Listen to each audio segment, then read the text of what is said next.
Good afternoon and welcome to this edition of State Affairs, coming to you from State Affairs Studio here in Ibadan. We are speaking to the word.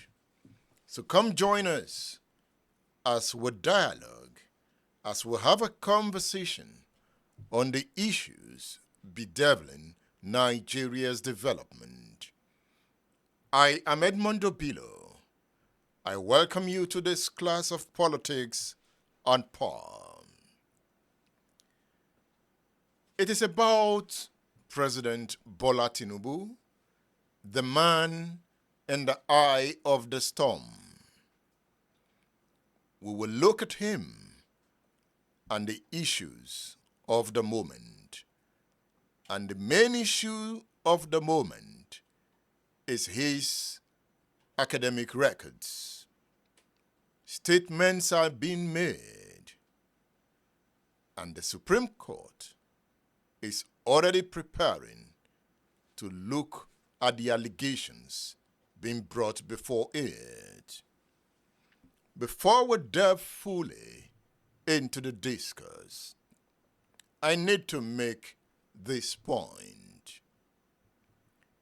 It is about visionary leadership in Nigeria, visionary leadership in Africa. How do we build that kind of leadership that can lift the people of Africa to the pinnacle of development? So I make this point that one of the striking features of a visionary leader is the courage to stand on his ideas and the courage to learn how to check those bent on the politics of primordial sentiment as a way into the future. That visionary leader does not lose the civil courage required to redefine society. He goes ahead to transmit such courage into the people he governs. What would the people do when they recognize his visionary instinct? They reciprocate by using his development efforts to reshape their future. He becomes an exemplary example to the people he governs. It is about becoming a factor in the people's march to innovative future. Is that what we have in Nigeria at the moment? Is that what we had in the 1960s? Did the military government of the time show visionary instinct? I am talking of this time, a time when the thoughts of the minds of the people and the works of their hands lead to greater productivity and wealth for the land. When the righteous governs, the people are happy. At this time of happiness, the visionary becomes the determining influence on public life. I also need to make this point. When you don't have visionary leaders, they also become the determining point on the people. The people will always emulate their leaders. So if leadership is corrupt, the generality of the people will be corrupt, and poverty will be the name of the game. If you have a visionary leader that becomes a determining influence on public life, the people become free to pursue their happiness and defend themselves from marauders bent on inflicting pain and poverty on the land. Are you there? We are streaming, and let me see. Gift Dixon, thank you. Yusuf Shegun is here. Omotayo Oluwarotimi Onobamiro, thank you. Amadi Lawson, thank you for joining the broadcast. You can call your friends. Tell them we are on again. A visionary, through a process of adaptation, is strategically sensitive to nationhood. A visionary is above excessive political partisanship. Lin Kuan Yew was a visionary. Deng Xiaoping of China was a visionary. Obafemi Awolowo was a visionary. Nelson Mandela was a visionary. Julius Nyerere of Tanzania was a visionary. What about the president of Rwanda, Paul Kagame? He is a visionary, but a dictator at the extreme. But again, dictatorship also has the benevolent side of it. Lin Kuan Yew, to some extent, was a benevolent dictator. A visionary makes the economy of the land he governs a destination of choice. You want to go to Dubai because it is governed by visionaries. You want to travel to Singapore, a land built by visionaries. You want to go to America, to Britain, built by visionaries. A visionary creates new industrial and technological complexes and lead the aspiration of the people in this direction. Through this, the visionary launches innovating stimulus for development. It comes from the people's government knowing its place by providing the enabling environment for wealth creation. I'm talking about return for enterprise and spread of wealth to every part of society.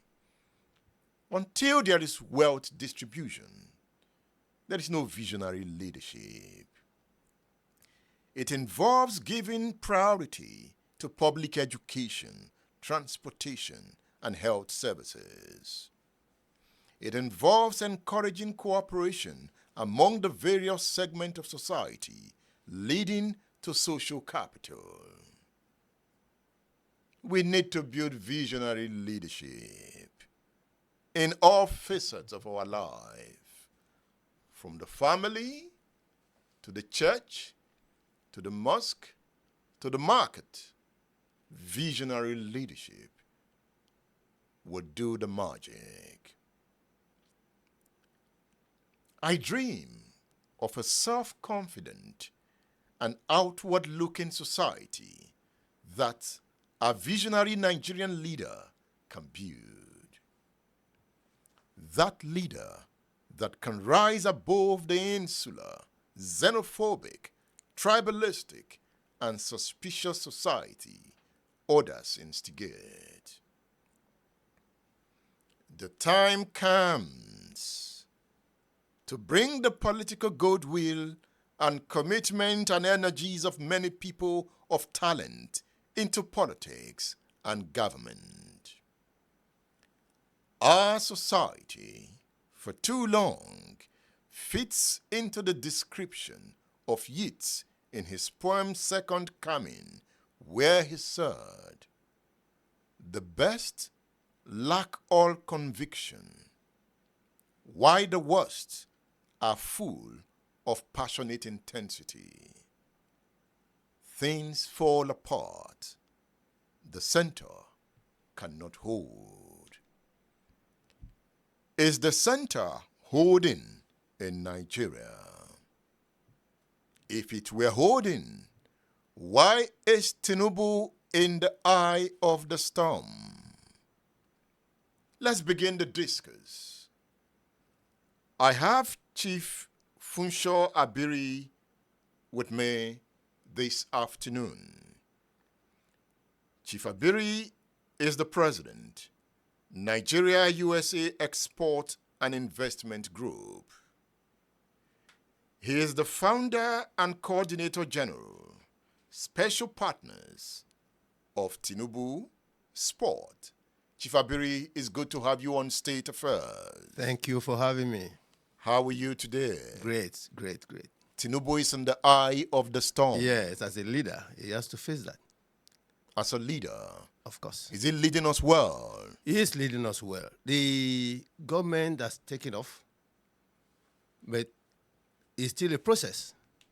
For instance, a last lap to go at the Supreme Court haven't been found to be properly elected by the Presidential Electoral Petitions Tribunal, PEPT, that delivered its judgment, I think it's September 6th this year. No, I think the opposition parties have gone to the Supreme Court. And that's the way, that's the law, what the rule says. So under the present circumstance, I think it's leading us well. It's not only leading us well in Nigeria, it's also leading in the sub-region of ECOWAS and the continent of Africa. When he spoke at the United Nations, if you remember, he was not only talking about Nigeria, but he was speaking like an African leader. One should be very proud of such a leader. Chief Funsho Abiri is on State Affairs.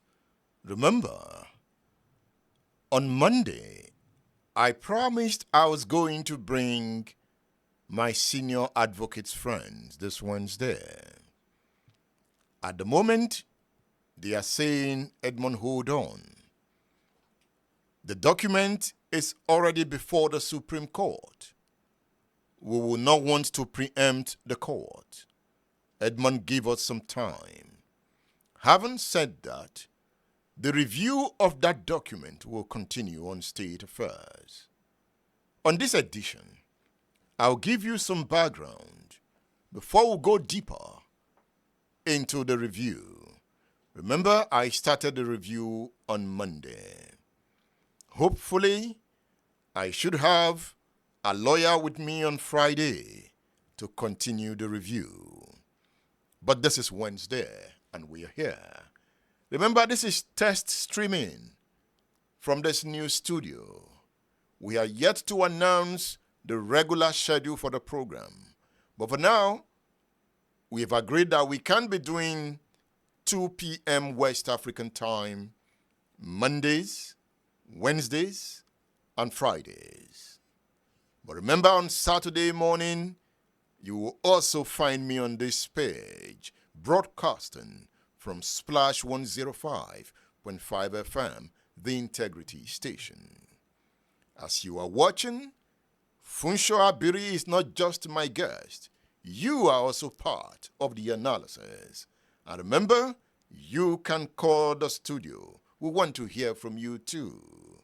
So when the time comes, we will open the phone line.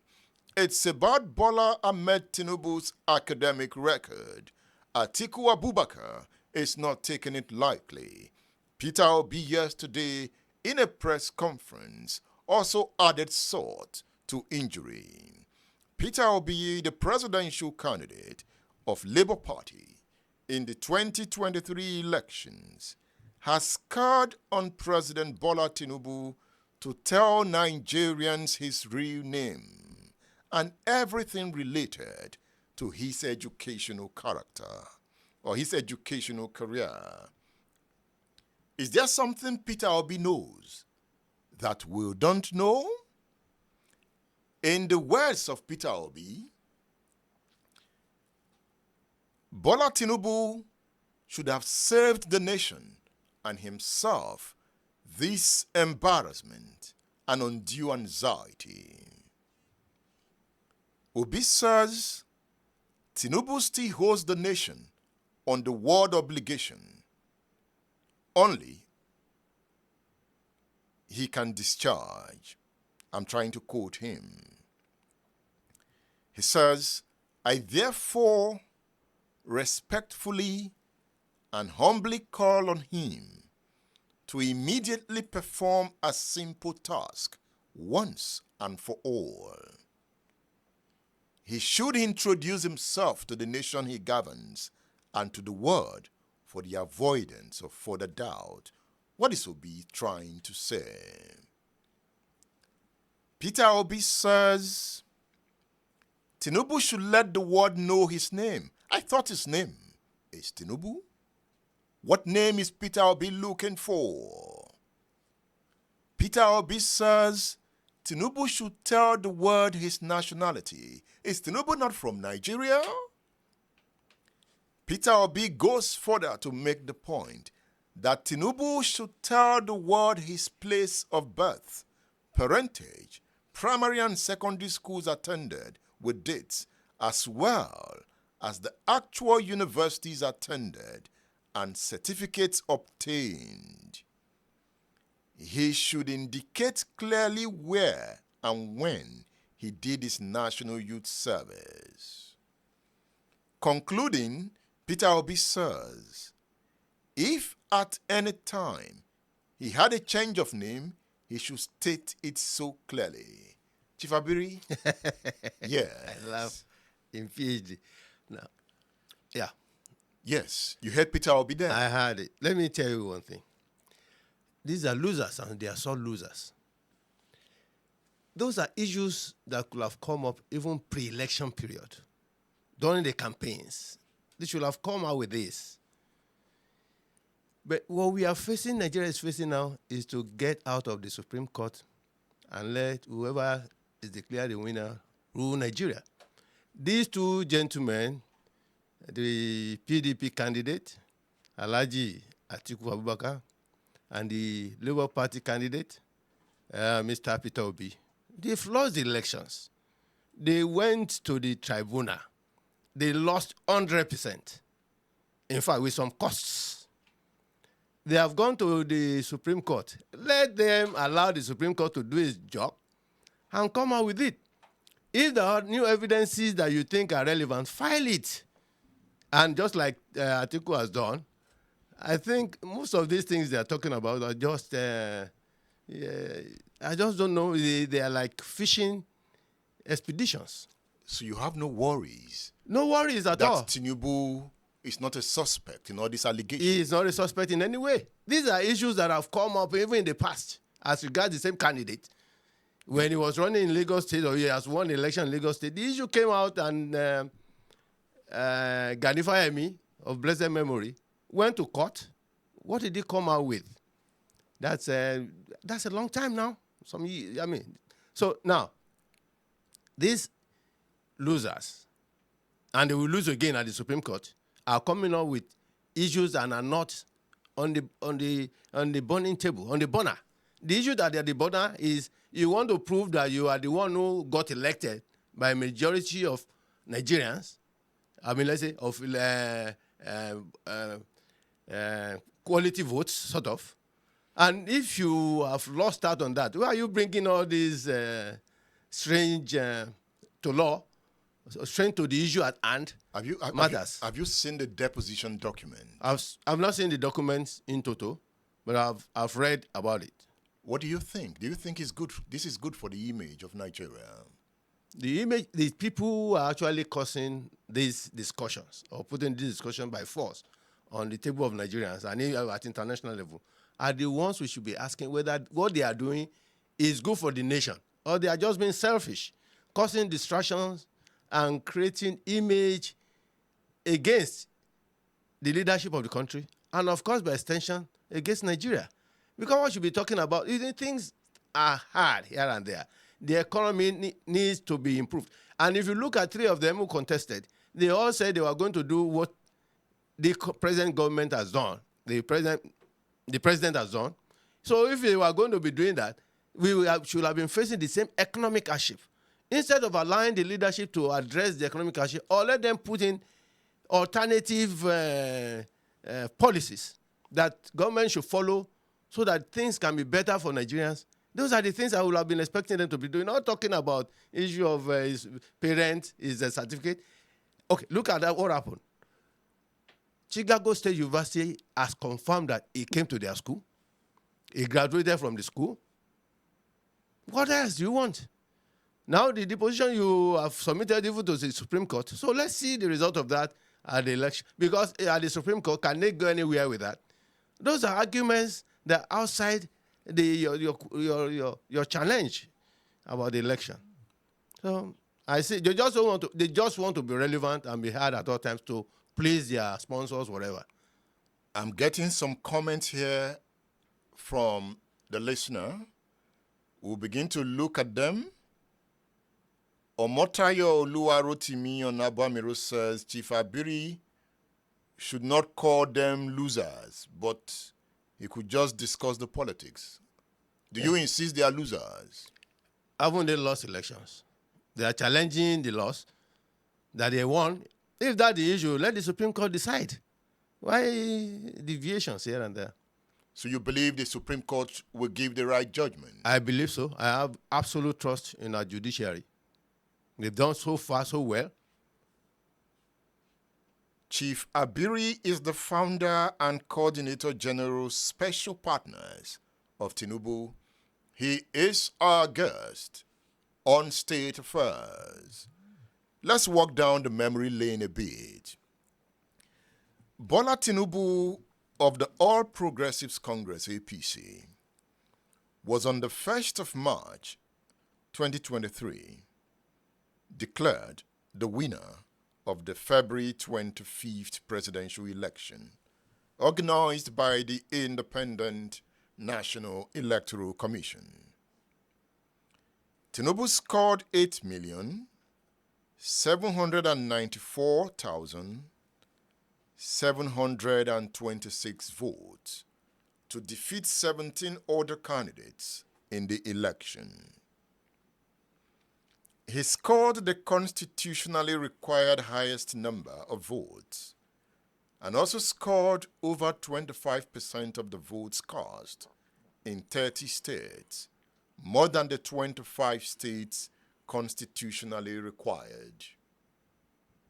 However, he did not score 25% of the votes in the Federal Capital Territory, Abuja.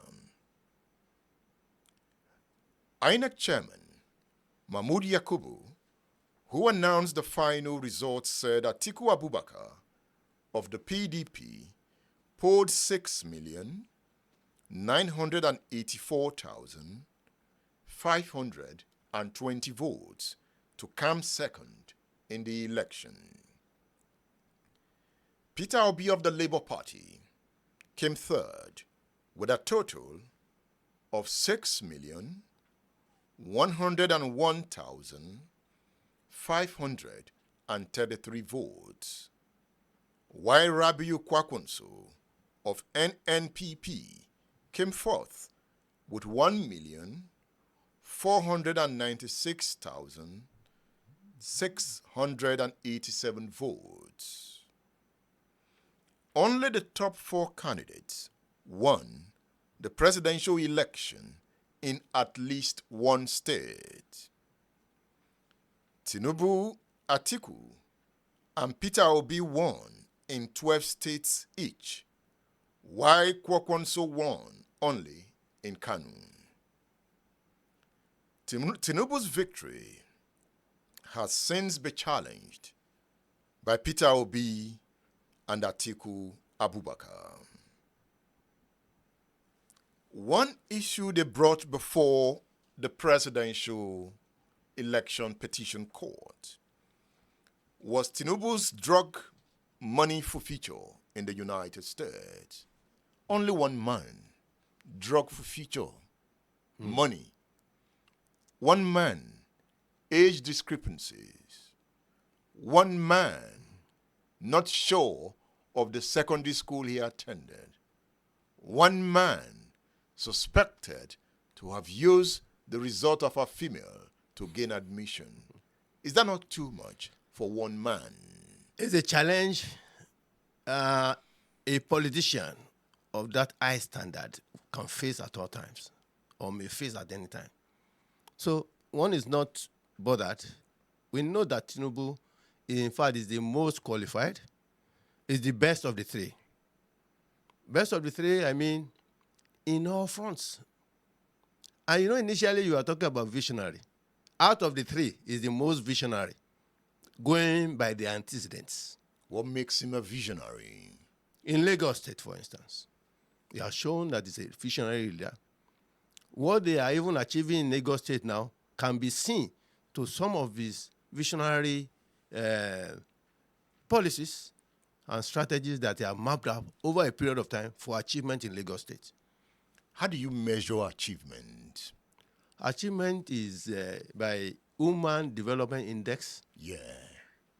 And you can see that physically through the people of Lagos State, the wealth of Lagos State. Let me tell you one thing. Out of all states in Nigeria today, Lagos State and maybe one or two other states are the states that can stand without the sharing of money from Abuja. But because Lagos has always been a federal capital. There are reasons. Let me tell you one thing. There are states. Let me tell you about the regions in the past too. Regions. Look at Western region. Under the visionary leadership of Chief Abiri, even got television in Nigeria before France, for instance. Not to talk about other regions in the state. So it's the leadership, how you think. That's the vision you have. Look at Cocoa House was probably, for many years, one of the tallest buildings, which may still be so, in Nigeria. Probably, can you imagine building Cocoa House? Not even any of these governors subsequently, combination of them even, has been able to build such an edifice since that time. That's vision. Yes. So, and it's not built in Lagos. It wasn't built in Lagos. You understand me? Built in the capital, let me say in Ibadan, for instance, through cocoa money. So it is not a matter of how you So must... where does Lagos make its money? That's the point. No, Lagos makes its money through IGR. Internally generated revenue. Exactly. Large industry. Exactly. Companies. Yes. Attracted there, not by Tinubu. They've always been there. The industries have been there. Yeah. But how much were they earning before Tinubu came? How much was the IGR? We've had so many governors. They've had so many governors. Would you compare Tinubu's achievement to Jakonde's achievement? No, Jakonde's achievement was modest and not... Did you say modest or revolutionary? Revolutionary at its level. Let me tell you one thing I could remember in Lagos that time. We were actually, instead of ending Jakonde, we were actually talking down on him because of the quality of buildings of schools he achieved. Because we were not looking the long run. At least he was able to mark out spaces for schools that time. The housing estate. And the housing estate, he also tried. Well, it's also one of the areas that we were even complaining about. The blue rail we are talking about today was Jakonde's idea. Frustrated by the federal government. He wanted to do a metro, which Buhari himself, when he came to power as a military man, actually discontinued. The reason I'm going down here is that I've heard people talk about Tinubu's leadership in Lagos. But if you calculate the rise in poverty in that state, you begin to ask, what is the advantage? You go to places like Ikorodu, you see poverty in its naked form. So by and large, Nigeria's poverty is rising. Inflation is rising. Can you say that country has tasted visionary leadership? Chief Funsho, don't forget, you are the president, Nigeria USA Export and Investment Group. That's right. Is business better in Nigeria today compared to 20 years ago? It could have been far better now. Because it's a cumulative effect of leadership, actually. And Tinubu is part of that leadership. Is a new, let me tell you, 8 years of APC, the party on which platform he ran, actually contributed to the poverty.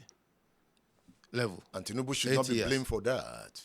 Of course, he's vicariously liable because he is in that group. Unfortunately for him, though, we also knew that he had no say whatever in the 8 years of Buhari. In fact, at the end of the day, you could see at the tail end of that administration, they were actually working against him, becoming their candidate. You can join this discourse because I can see your comment. You want to respond to Chief Abiri? Yes, you can call. So we are going to flash the numbers on the screen. Join the discourse from wherever you are listening to me. And I also like to know where you are listening from. Remember, we are also streaming on State Affairs app. Are you a YouTube lover? Have you subscribed to my YouTube account? Go on YouTube, subscribe to my account, because soon we'll be streaming on YouTube too. Search for Edmondo Bilo on YouTube and subscribe to my account. We're ready to bring you the best of history, the best of political analysis. We're ready to bring you the best of interviews. So once you see a State Affairs logo here, you know we have taken off officially. At this moment, we are testing. But it doesn't stop us from discussing the issues of the time. And here I have a Tinubu man in the studio. I've always wanted to have a Tinubu man. We need to balance it. We need to hear from both sides. And hopefully, I'll be bringing one of Tinubu's lawyers on Friday. We need to look at the issues from different sides. Tinubu is the man in the eye of the storm. Will Tinubu resign as president? Will Tinubu survive as president? Time will tell. Chief Abiri, why did you laugh? Resign. What was the cause for resigning? If he resigns now, who takes over? The person that takes over will be the vice president. Not even these two gentlemen going up and down, maligning his personality. The truth about it, they will not even get there. By law, they cannot even. If he resigns, if he decides to resign now, it will be Kashim, the vice president.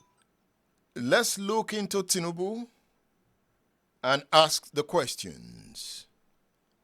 All right, we have a caller.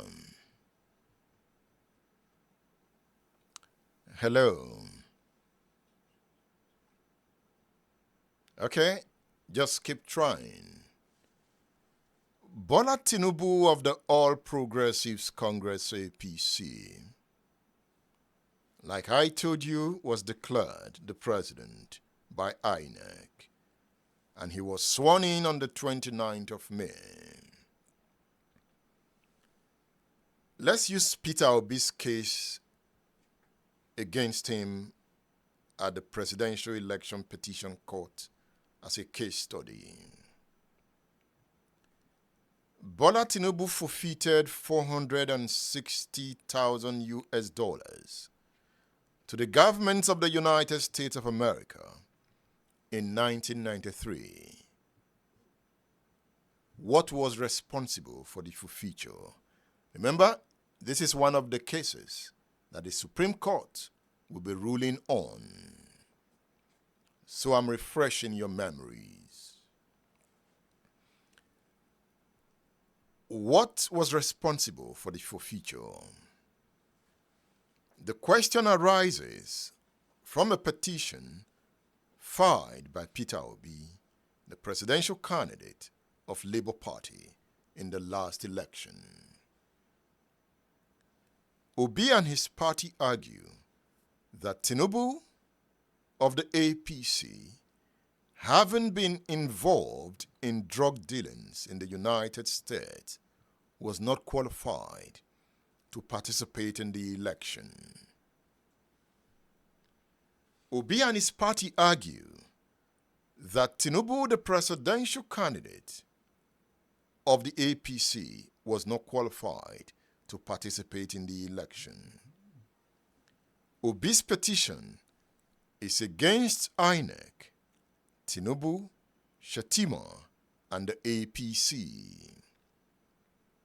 In the papers filed by the APC at the petition court that was sat at the Court of Appeal in response to Obi's petition, the APC said that the fund Tinubu surrendered was not a fine, but a decree of forfeiture to the United States in settlement of a claim by the parties to the case.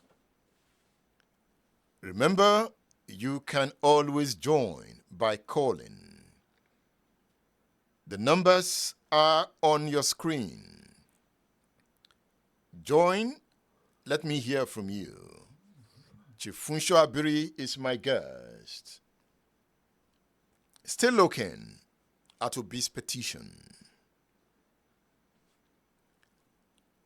The funds forfeited to the U.S. government were in 10 bank accounts opened in either Tinubu's name or that of Compass Finance, an investment company. The sum was surrendered in line with the decision of the United States District Court in the Northern District of Illinois, Eastern Division. The lawyers of the APC told the tribunal that funds in the said accounts domiciled in both First Heritage Bank and Citibank were subject to a civil forfeiture proceeding. According to the party, the decision of the U.S. court was not against Tinubu, but against the funds in the various accounts opened in Tinubu's name. You know, many have asked, why was Tinubu not arrested and brought before the law? You can see the argument here in the tribunal. That's right. And the appeal court agreed with the argument. Is Tinubu so smart? How can it be? It's not smartness to the extent of outsmarting what he was facing. The issue of forfeiture that time was a civil forfeiture. It had nothing to do with drug hangings or that is involved in the drug offense in the U.S. is a serious one, very serious. In fact, it's more than money laundering. It's extremely serious. And if he was not caught in that criminal proceeding, there was no way he would have had any problem. The civil forfeiture is, and just like a presidential election petition tribunal said, it had nothing to do, because if he had anything to do with that, he would have gone to jail, no doubt about that. So the fact that the opposition or those who were complaining were involved, they wanted to turn a civil forfeiture to make it look like a criminal forfeiture. It wasn't a criminal forfeiture. You can join the discourse by calling +234 70 12 94 1837. Call that line. Let me know what you think. If you disagree with Chief Funsho Abiri, let's hear from you. That is the beauty of political discourse. So I've given you the number to call. You can call on WhatsApp. Call on WhatsApp. It's a WhatsApp line. Let's hear from you. +234. You can see the numbers on the screen. The numbers are there, but that first number is more active. I want it to be a complete discourse.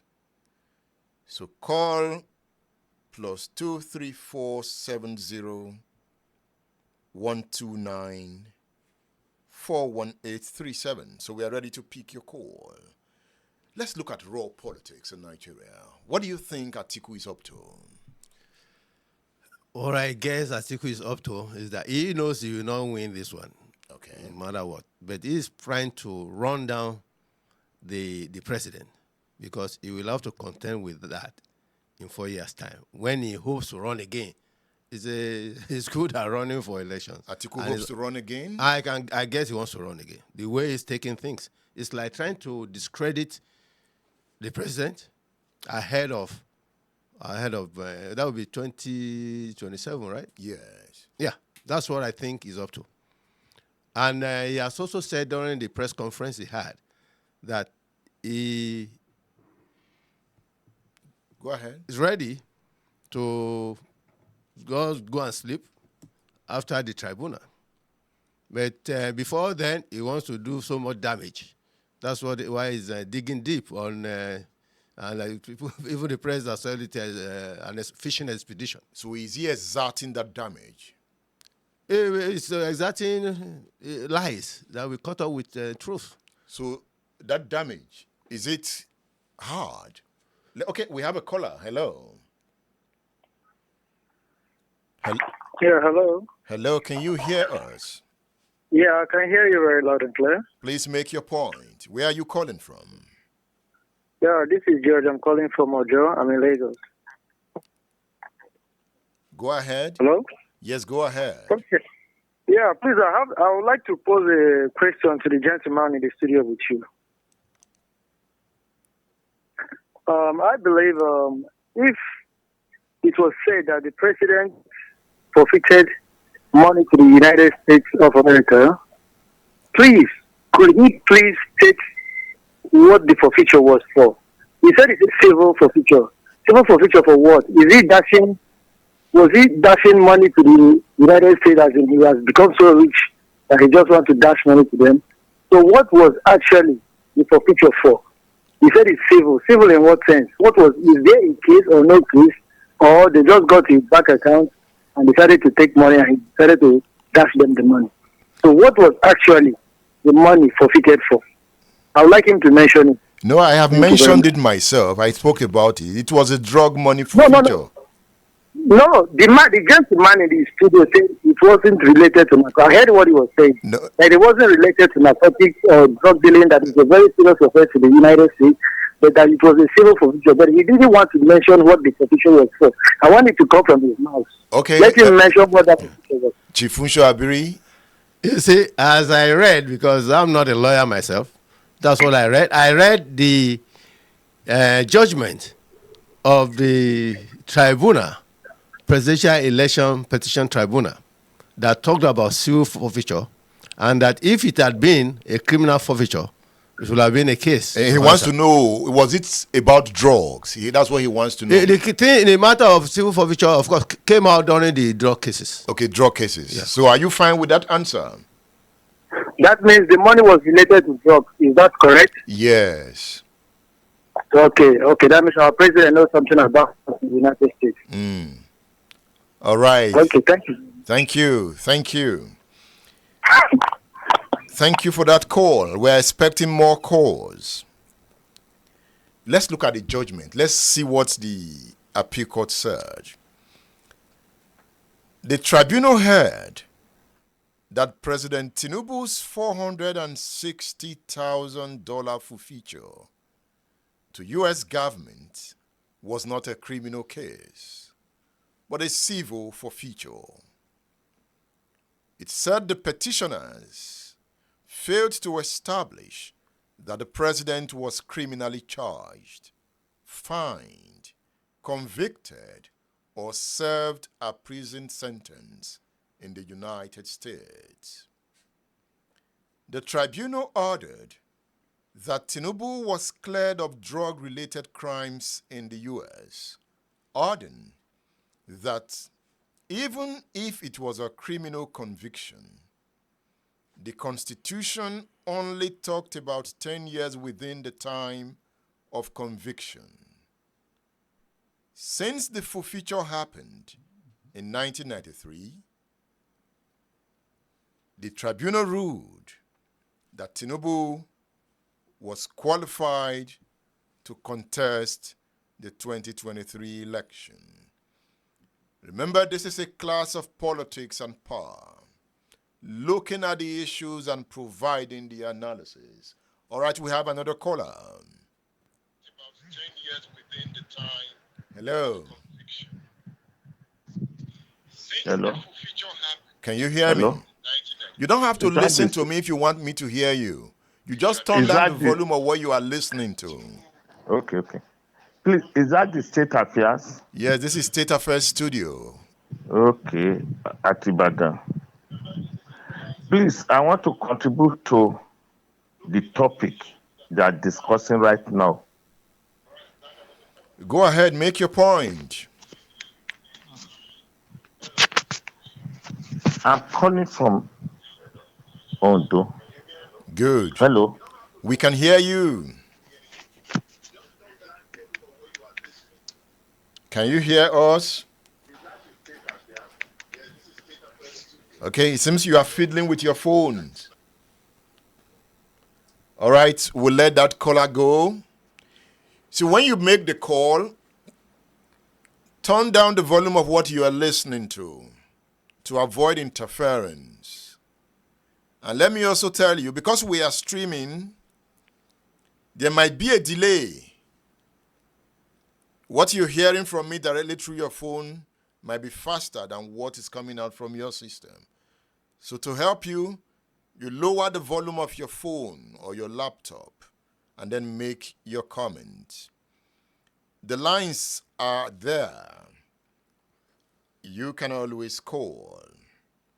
Olaide Afeez, thank you for joining this discourse. Adedokun, thank you. Harrison Okpara, thank you. Harrison Okpara, where are you watching from? Oliver Okoro, Alex Chibuzo, thank you. Alhaji Bashaka is watching. Chooks, I'm happy you're here. Ifoma Jonas, how are you today?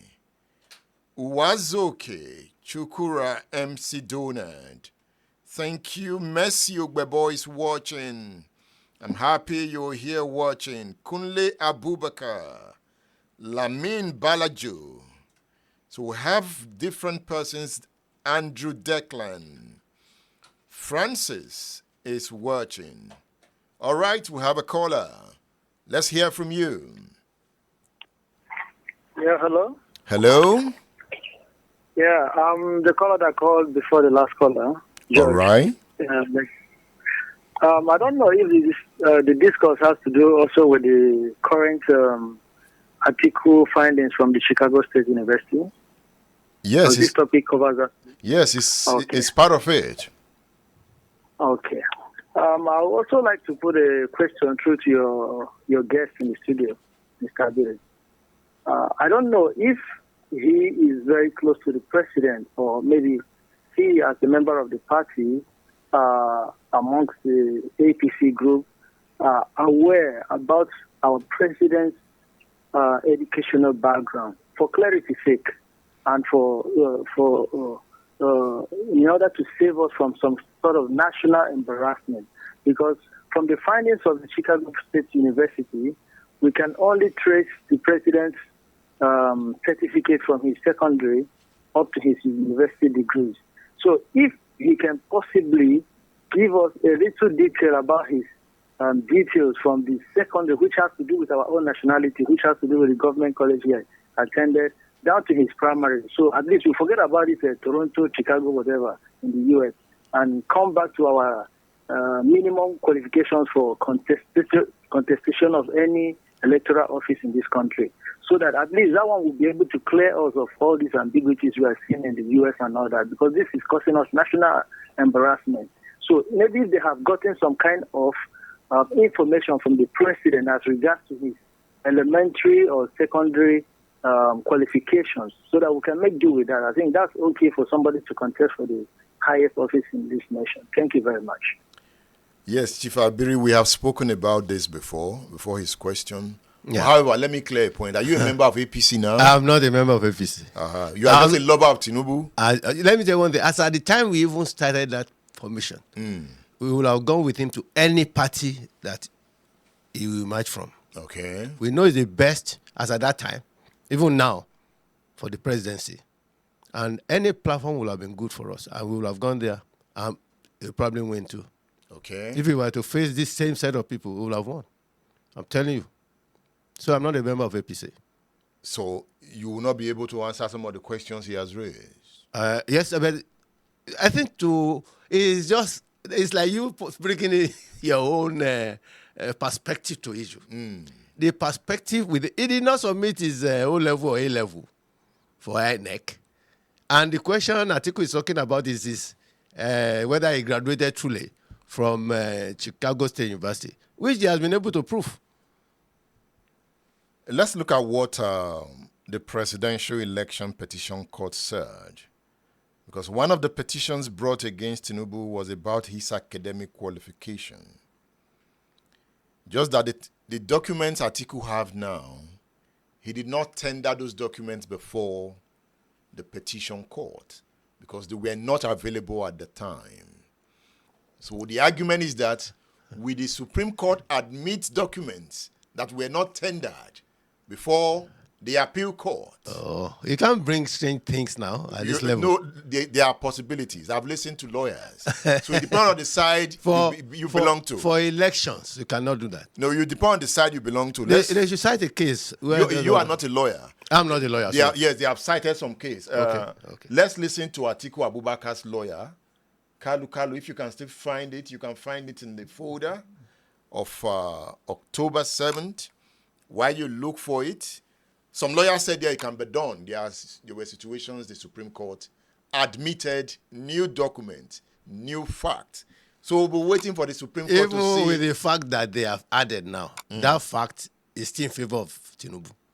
Because they wanted to prove that he did not attend Chicago State University. University said he attended. He's a candidate. Is this Tinubu, not a woman? There are discrepancies in the...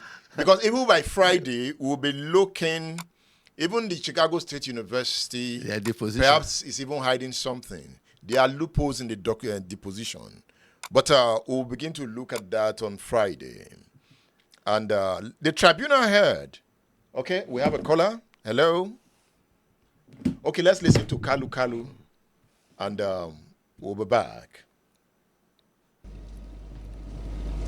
On the certificate issued or released by Chicago State University to the lawyers of Alhaji Atiku Abubakar, these are the documents.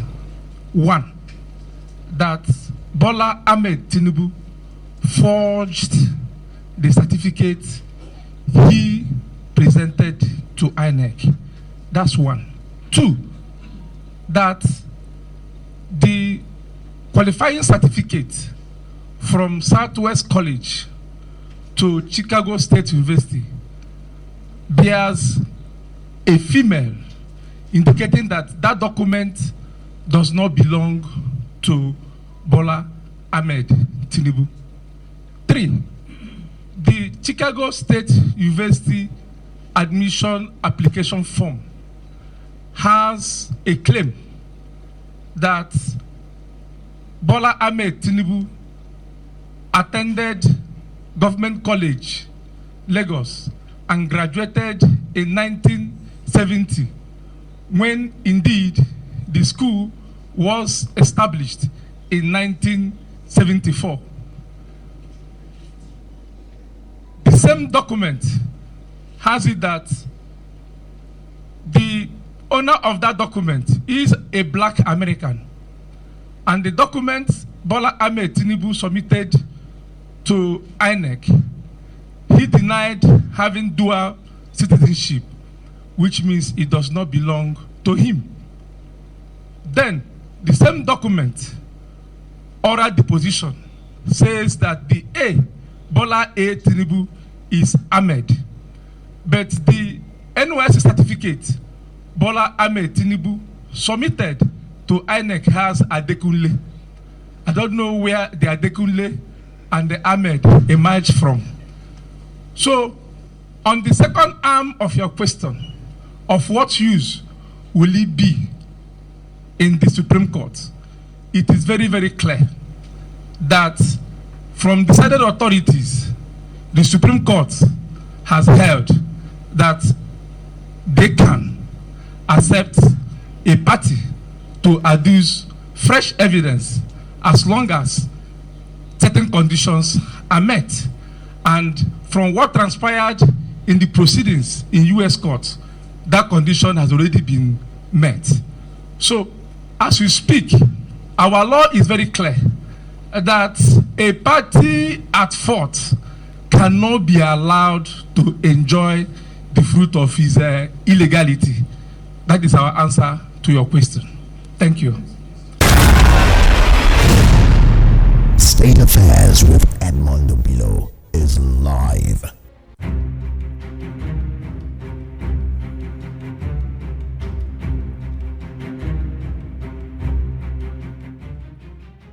Yes, Kalu, one of the lawyers of Atiku Abubakar, saying it is possible that the Supreme Court would admit a fresh fact. But let's look at the judgment of the tribunal. The tribunal heard that President Bola Tinubu academically qualified to contest the presidential poll, saying that minimum requirement is secondary school certificate. According to the appeal court, the president presented a degree certificate and that the petitioners failed to prove allegations of certificate forgery against the president. Now, with the new document they have, Atiku should be smiling. They should be able to prove it now. There's no proof of that. In everything he had, there's no proof of forgery at all. Let's wait for the Supreme Court. Exactly. That's why these days I don't argue with anybody. Let's wait for the Supreme Court.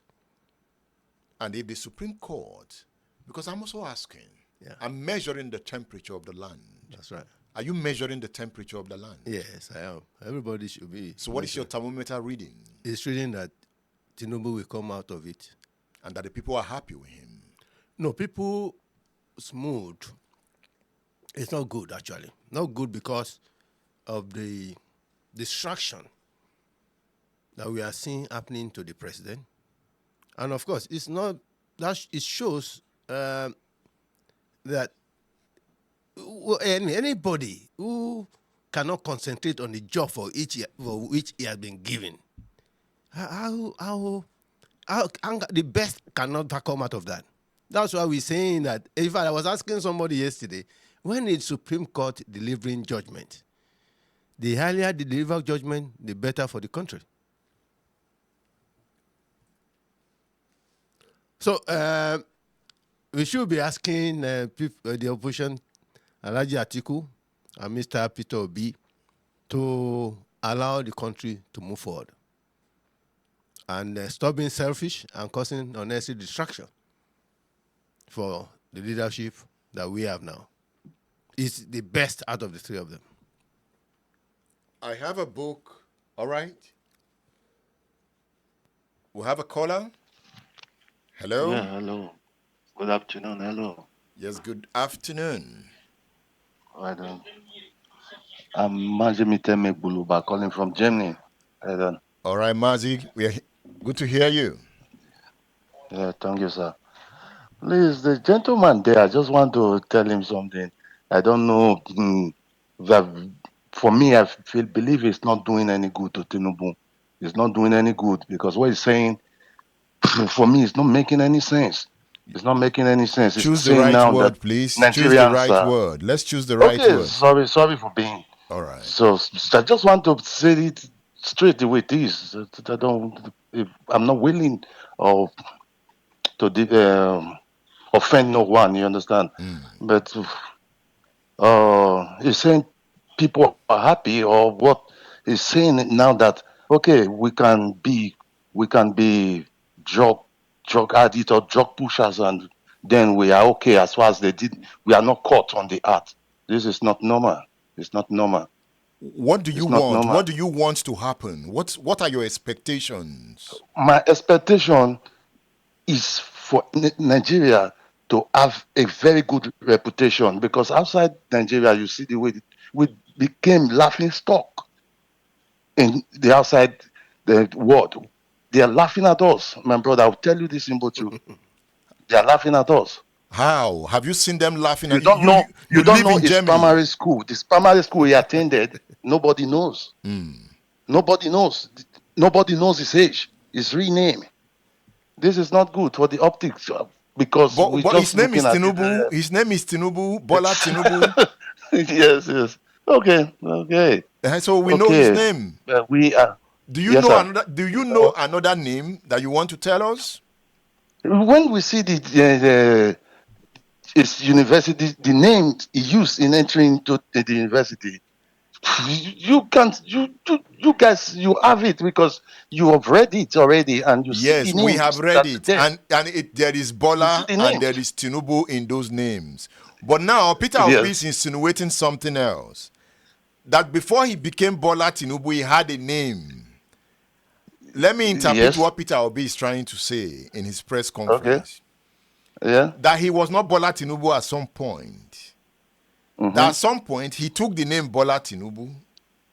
Yeah. You know, I have been asking people who grew up with him in Ibadan, and they are suggesting that they knew him as something else, not Bola Tinubu. But that is not for me to state. Journalists I are on the understand you, road, sir. investigations are on. We will know how far. Yes, sir. Yes. Yes, sir. Yeah. Thank you for Just your, as So like Atiku. okay. They say Atiku was also adopting the name of Sadiq. Yes. And so let me tell you one thing. Well, let's leave this argument anyway. The truth about it, I'm interested in the Supreme Court pronouncing judgment, and Nigeria can move That forward. is it, all, sir. But I'm trustful. These guys. No, what are you are. I mean, I don't want to you bring have your another own matter into perspective. this Are you because saying you don't trust the yes, Supreme Court? no, not in Nigeria, sir. What happened to this former vice senate I think we should president know where in this man is coming from. It's coming from Germany. Oh, what? okay. So you only Yes, trust I'm calling Germany. from Germany, sir. Good. Ah, okay. What happened to this Maduke? What is his name? Former vice senate president and his wife in the UK. If it was Nigeria, that the guy would be in prison, and these guys will be living their normal life and all that. So Nigeria's judicial system, I don't trust it, sir. All right. Thank you. We appreciate your call. Thank you very much, sir. Thank you. Thank you. Let's listen to Professor Patrick Lumumba. He was in Nigeria about 2 weeks ago. He made certain statements about different kinds of coups. Nigerians are also doubting the judiciary. I know at some point you were doubting the judiciary. No, I wasn't doubting. Not before this election. Before this election. Yes, because you have been a constant analyst with me. Yes. Over Have time. I ever? Let me tell you the truth. Maybe it's not me to be doubting judiciary. Okay. And the reason is very clear. In most cases, when particularly when it gets to the appeal court, the lower court could be one man show, but the appeal court, when you're talking about 3 or 5 judges, you could have a dissenting judgment. For instance, when before Buhari became the president, in one of the cases he took to court, about one of the the election petition, he had a judge favoring him. Yeah. That was a single, one judge pronounced him okay, the other 4, pronounced him not okay. So the truth about it, the judiciary here too has a balance. I have some level of trust in our judiciary, no doubt about it. Okay, let's listen to Professor Patrick Lumumba. As I talk about democracy and development now, I want you to cast your eyes across the continent of Africa now. Look at young people dying as they leave the coast of Senegal. When you tell them about democracy and elections, are you talking to them when they are dying? When they are dying in the Mediterranean, are you talking to them? If you go into a room where there are 10 young Africans, 8 of them want to run away from the continent of Africa. even in countries where there are so-called constitutional governments. This is the Africa that we are talking about today. When you go to Australia, Europe, and America, young Africans are being humiliated. If you doubted it, you only saw what happened. Are coup d'etats only mounted by men and women in uniform? Are coup d'etats only mounted by men and women in uniform? No. I've seen coups mounted by judiciaries in Africa. I've seen coups being mounted by the political class in Africa. When people engage in sophistry in interpreting constitution, those are also coup d'etats. State Affairs with Edmondo Bilo is live. You know, he talks truth to power. I like him. Okay, look at what happened. Recently, even, some supporters of the Labour Party, Mr. Peter Obi, even went to defense headquarters after their candidate had lost. That was before going to the Election Petition Tribunal, almost demanding for the military to take over. You see, those are coups too. Those are coups. To me, if you do such things and a group of people, because they have lost out one way or the other, and you're demanding that people, non-elected people should take over, those are... But the truth about it, that gentleman, Prof, is a great African, and I have a lot of respect for him. All right, let's take this call as we get ready to round off. Hello. Okay, just keep trying. Here is a book I think you should read. You see this book? It's about Nigeria's history. In this book, you will improve your understanding of Nigeria's historical trajectory. Nigeria, the birth of Africa's greatest country. This is volume 1, and this is volume 2. If you need to do analysis on Nigeria's historical journey, I think you should read this book. You have the picture of Ahmadu Bello, Azikiwe, and Awolowo on the front cover. Let's take this call. Hello. Hello. Yes, we can hear you. Good afternoon from Nigeria. Yeah, good afternoon. Your name and where you are calling from? Okay, I am Mr. Onoha calling from Owerri, Imo State. Good. Let's hear you. Yeah, thank you. Please, I want to put a question to the man in the studio there. I want to ask him, is he aware that the bone of contention is not about the president of going to CSU University, that the bone of contention is having a forged certificate? Is he aware of that? Then secondly, let me put it this other way. You send somebody on an errand, and the price of that thing you sent him to is 10,000 naira, and he came back to you and told you that it is 20,000 naira. And in the long run, you now find out that the amount is supposed to be 10,000. How do you treat such a person? Thank you. Thank you, Chief Funsho Abiri. I love. You see, the truth about it, when you believe in your own lies, that's a problem. Because for me to even discuss with you, it's a problem because you already believe your lies. Show us the forged certificate now. It is before the Supreme Court. So let's see the Supreme Court pronounce that the document was forged.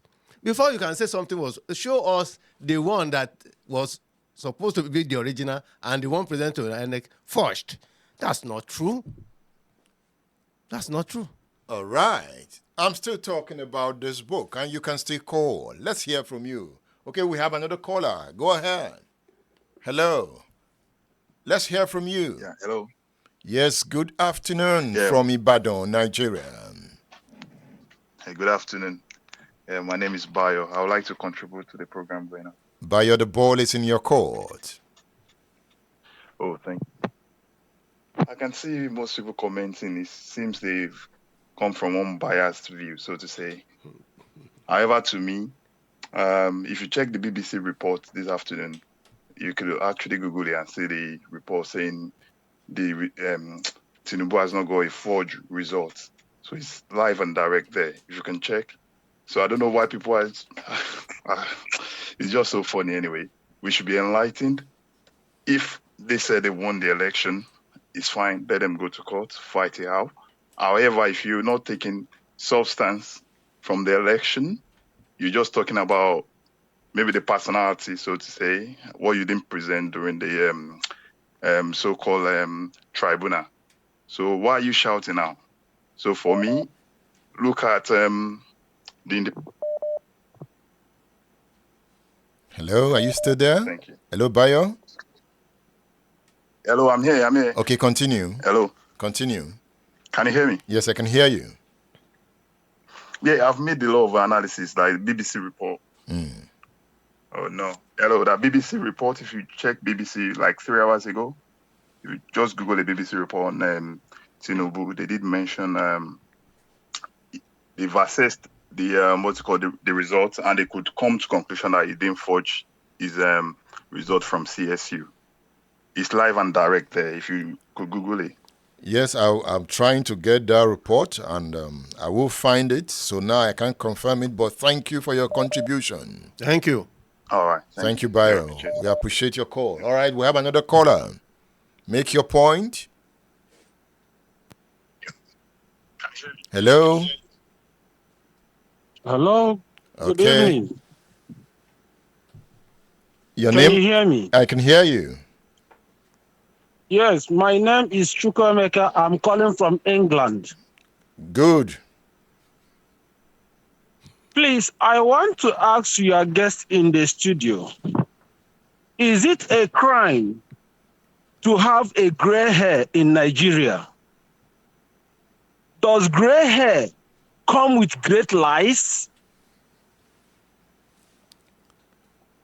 How do you mean? People why old men who has children that are looking up to them speak ill to justice?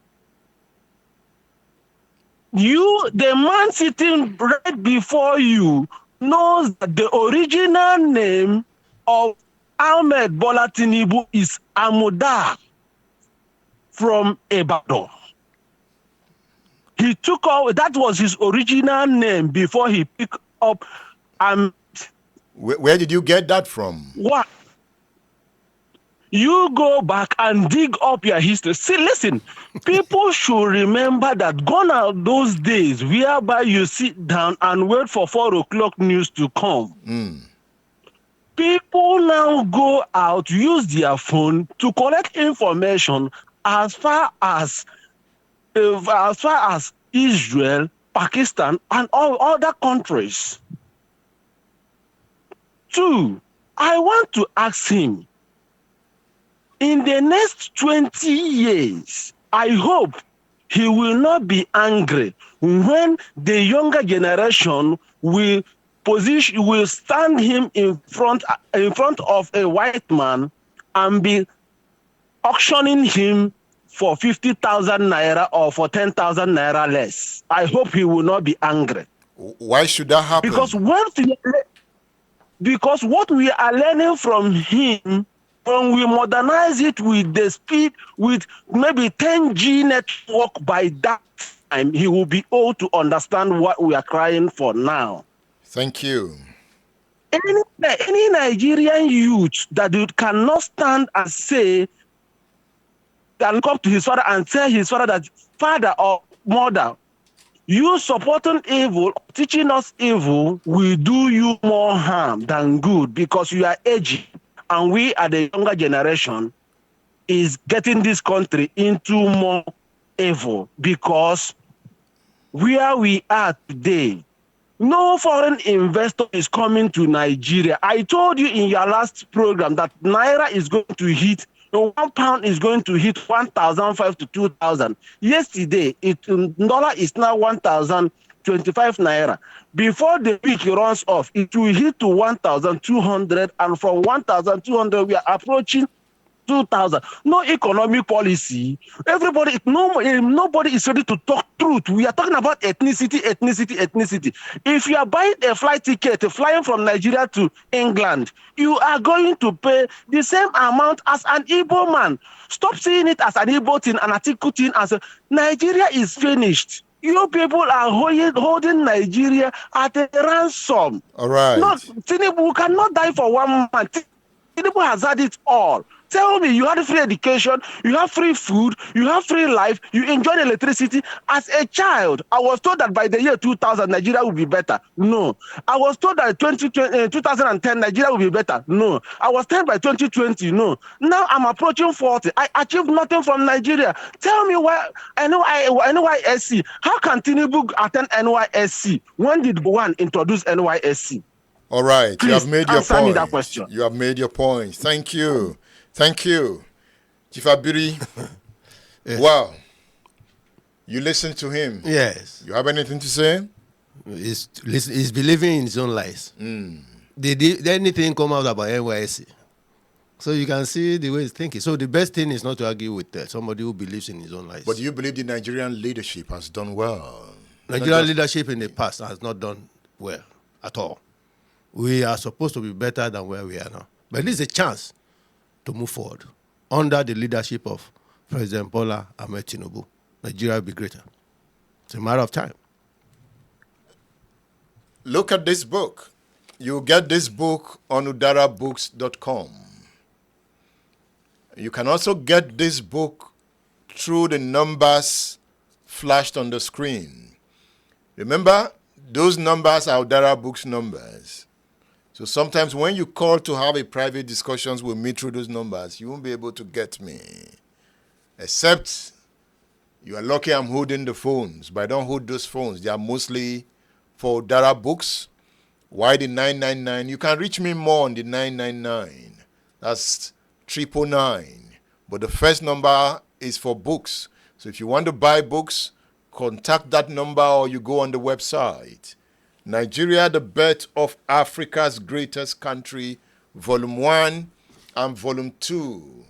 Read this book. It tells the story of Obafemi Awolowo, Nnamdi Azikiwe, Obafemi Awolowo, Nnamdi Azikiwe, Ahmadu Bello, Tafawa Balewa. Let me read the description to you. The Birth of Africa's Greatest Country chronicles the socio-political events of colonial and immediate post-colonial Nigeria as recorded by The Drum, the popular monthly magazine of those times. If you have this work, you will read the writings of political scholars like Adegoke Adelabu. You remember Festus Okotiebo, that Nigeria Minister of Finance that was killed in the January 1966 coup? Have you read the writings of Mbonu Ojike? Oh, you need to read Mbonu, that Zik's man. He was a Zikist, an Hasidic writer. Mbonu Ojike consistently attacked Awolowo. You will find his writings here. Did you know that Ladoke Akintola was a brilliant journalist?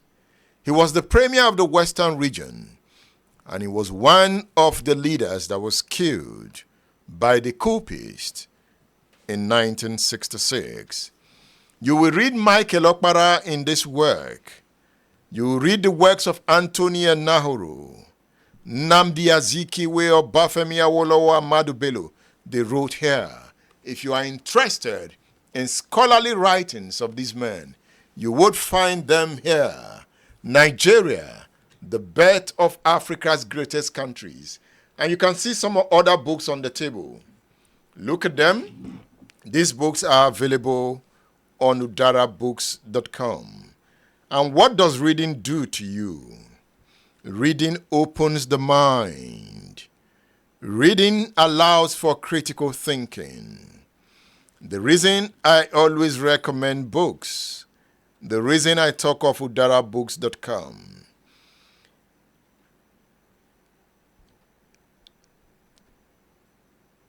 As we sign out, I will leave you with this message.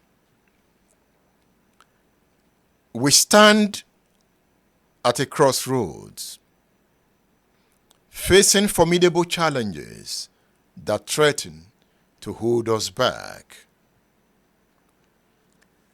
And these challenges are the challenges of poverty, corruption, leadership failure, and inequality. But fear not, for within us lie an untapped resources that can break these chains and pave the way for a brighter tomorrow. We need critical thinking to survive. Imagine a society where every individual possesses the ability to question, to analyze, and to challenge the leadership. A society where we no longer accept empty promises or succumb to the clutches of corruption. Instead, we stand united, armed with the power of reason, and driven by a relentless pursuit of truth and justice. Friday is another time on State Affairs. Chief Funsho Abiri, thank you for being my guest. I appreciate your comment. Add something. Good. One of the comments made by one of the callers is about investments in Nigeria. I coordinate groups both in Nigeria and the US. Recently, even pronounced by the US consulate here in Lagos, about 12 top executives are coming to Nigeria with an investment proposal of over $1 trillion, $1 trillion. It can be $1 trillion. Let me tell you one thing. $1 trillion. I have just sent you. Or you're talking about billions. Trillions. $1 trillion. Yes, $1 trillion. Dollars or naira? Dollars. It depends on the volume of investment or the kind of investment. That's a fact. It's a combination of about 12 multi-billion companies existing in the US that are coming to Nigeria because of their interest. Yes, there is a result of. I would like to get the details of that. I've sent it to you now. All right. Just now I sent it to you before I mentioned it. That's to tell Nigerians that things are looking better. Things are bad now, really bad. People are not even eating. 3 square meals is very difficult. But I can tell you one thing, we are going to have a turnaround in the economy of this country. Chief Abiri, thank you for featuring on State Affairs. Thank you very much for having me. Chief Abiri is the President, Nigeria USA Export and Investment Group. He is the Coordinator General, Special Partners of Tinubu. Remember, Friday at 2 p.m. West African time. We'll be back on a new episode of the program. Thank you for being there. I am Edmondo Bilo.